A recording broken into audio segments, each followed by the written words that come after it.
नमस्कार दोस्तों, बहुजन फ्रंटलाइन देख रहे हैं आप और मैं सुशील कुमार। दिल्ली में इस वक्त जंतर मंतर पर मैं मौजूद हूं और जिस तरह से हाल ही में यूजीसी की तरफ से कुछ नई गाइडलाइंस जारी की गई थी समानता और बराबरी को बढ़ावा देने के लिए,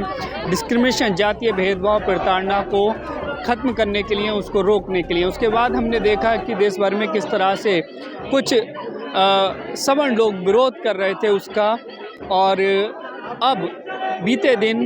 सुप्रीम कोर्ट ने उन गाइडलाइंस पर, उन नीतियों पर फ़िलहाल रोक लगा दी है। तो यहाँ तमाम जो है स्टूडेंट और प्रोफेसर जंतर मंतर पर जो है उस यूजीसी गाइडलाइंस, नई गाइडलाइंस के समर्थन में, उनको बहाल करने के लिए और रोहित वेमुला एक्ट को लागू करने की मांग को लेकर के तमाम लोग जो है प्रोटेस्ट कर रहे हैं। तमाम दिल्ली यूनिवर्सिटी और जेएनयू के स्टूडेंट्स और प्रोफेसर्स हैं, और जिनका ये कहना है कि जिस तरह से यूजीसी ने खुद अपना डाटा कुछ दिनों पहले दिया था और उसमें ये कहा था कि पिछले 5 सालों में यूनिवर्सिटी कैंपस हैं, डिग्री कॉलेज और यूनिवर्सिटी हैं, उनमें जो है जातीय भेदभाव के 118% केसों में वृद्धि हुई थी। तो ऐसे में बहुत ज़रूरी है कि यूनिवर्सिटी में होने वाले डिस्क्रिमिनेशन के खिलाफ जो है सख्त नियम और कानून बनाए जाने चाहिए। सुप्रीम कोर्ट ने फ़िलहाल उन पर रोक लगा दी है, तो उन्हीं सारी चीज़ों को लेकर के आज जो है यहाँ जंतर मंतर पर प्रोटेस्ट किया जा रहा है। तो आप देखिए।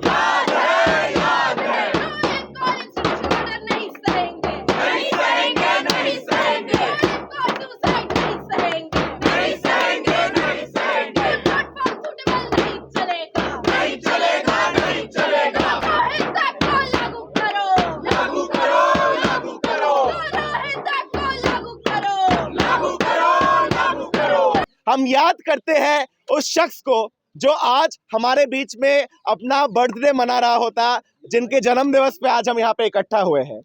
शहीद रोहित वेमुला एक पीएचडी शोधार्थी थे हैदराबाद सेंट्रल यूनिवर्सिटी में। 2018 में जब उन्होंने प्रशासन के खिलाफ आवाज उठाई तो उनके छात्रवृत्ति को रोक दिया गया, उनको हॉस्टल से बेदखल कर दिया गया, सिर्फ इस बात के लिए क्योंकि उन्होंने प्रशासन से यह जवाब पूछा था कि क्या एक दलित छात्र को कैंपस में एडमिशन लेने के साथ साथ प्रशासन आगे से फांसी का फंदा और जहर भी दे देगा, क्योंकि जिस परिस्थितियों में उसको यहाँ पे ढकेल दिया जाता है वहां पे आत्महत्या के सिवाय उसके पास और कोई चारा नहीं बचता। साथियों, आज 30 जनवरी पे रोहित को याद करने के जगह हम एक दूसरा डेट पे उनको याद करते हैं। 17 जनवरी, वो दिन जिस दिन रोहित वेमुला मजबूर हुए आत्महत्या करने के लिए। लेकिन हम उसको आत्महत्या नहीं बोलते हैं, हम उसको एक संस्थागत हत्या बोलते हैं, क्योंकि जिस प्रशासन ने, अखिल भारतीय विद्यार्थी परिषद और भारतीय जनता पार्टी के जिन अधिकारियों ने ये अफवाह फैलाए कि रोहित के कास्ट सर्टिफिकेट पर सवाल उठाया, जिन्होंने कहा कि वो एंटी नेशनल गतिविधियों के साथ जुड़े हुए थे, जिन्होंने उनके जाति के वजह से उनको यूनिवर्सिटी से बेदखल किया, हॉस्टल से उनको निकाल दिया, आज उस 17 जनवरी को हम रोहित के शहादत दिवस को याद करने के लिए हम मजबूर हुए हैं। ना कि 30 जनवरी जिस दिन वो पैदा हुए थे, वो एक साइंस के राइटर बनना चाहते थे, वो आसमान को लेकर लिखना चाहते थे, लेकिन उन सभी सपनों को इस मनुवादी व्यवस्था ने खत्म कर दिया। 30 जनवरी वही दिन है जिस दिन हमारे देश के, जिसको महात्मा कहते हैं, मोहनदास करमचंद गांधी की भी हत्या की गई थी। और गांधी के जो हत्यारे थे वो वही लोग थे जो रोहित के हत्या में भी शामिल रहे थे।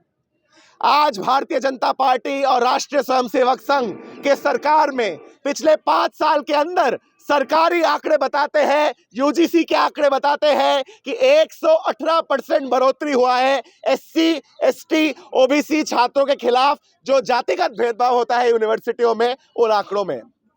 आज अगर हम केंद्रीय विश्वविद्यालयों की सिर्फ बात करें तो अधिकतर ऐसे पद पाते हैं जहां पे आरक्षित पदों में नियुक्ति नहीं हुई है। नॉट फाउंड सुटेबल का टैग देके इन पदों को खाली रख दिया गया है। और इस संदर्भ में जब यूनिवर्सिटी गाइडलाइंस आते हैं, इक्विटी रेगुलेशन 2026 लाया जाता है, तो हम क्या पाते हैं कि पूरे सड़कों पे तहलका मचा हुआ है। कुछ जातिवादी संगठन जिन्होंने मान के रखा है कि दूसरों के साथ भेदभाव करना उनका जन्मसिद्ध अधिकार है, इन संगठनों ने सड़कों पे अपना प्रतिरोध जताया,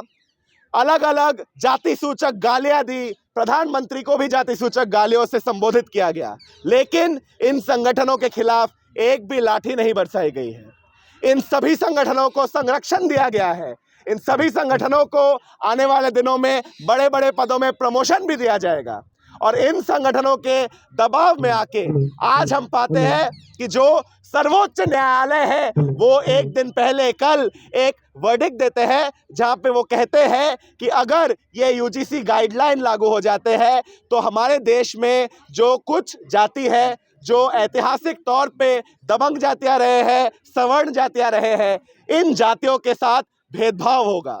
उनको क्रिमिनल ट्राइब के तरह देखा जाएगा, मान लिया जाएगा कि वही दोषी है और कोई दूसरा जाति जो ऐतिहासिक तौर पे हाशियों पे रहा है, मान लिया जाएगा कि केवल वो बेकसूर है। हम सर्वोच्च न्यायालय को ये सवाल पूछना चाहते हैं कि हमारे देश में तो ऐसे कई कानून बने हुए हैं कि कोई अगर कोर्ट के सामने गलत बयान दे तो उसके खिलाफ भी कानूनी कार्रवाई हो सकती है। हम हमारे देश में अगर कहें कि दहेज के कानून के वजह से, सती एबॉलिशन के कानून के वजह से अगर उसका दुरुपयोग होता है तो क्या हम इन कानूनों को ही हटा देंगे? क्या हम रेप के कानून को, चोरी के कानून को भी हटा देंगे क्योंकि उसका दुरुपयोग हो सकता है? या हम कोशिश करेंगे कि उसको ठीक तरीके से लागू किया जाए? तो आज हम जब यहाँ पे जुटे हैं, जब सर्वोच्च न्यायालय को हम एक सवाल पूछना चाहेंगे कि आप कहते हो कि ऐसे यूजीसी के कानून आ जाने से देश में बंटवारा फैलेगा। साथियों, जब एक 13 साल के इंदर मेघवाल को केवल पानी पीने के वजह से स्कूल के अंदर हत्या कर दिया जाता है, जब एक डेल्टा मेघवाल को, एक डॉक्टर अनीता को, एक पायल तडवी को अपने जाति और लिंग की वजह से आत्महत्या करने के लिए मजबूर कर दिया जाता है, जब हम देखते हैं कि सड़कों पर जब 2018 में एससी एसटी अत्याचार कानून में संशोधन के खिलाफ भारत बंद में हमारे साथी उतरे थे तो 13 दलितों को शहादत दिया जाता है। इस समाज में हम मानते हैं कि बंटवारा बना हुआ है और वो विभाजन तब तक बना हुआ रहेगा जब हमारे समाज में जाति के आधार पे समाज को मनु के कानून के हिसाब से बांटा जाएगा, ना कि किसी समान न्याय के तले राज होगा।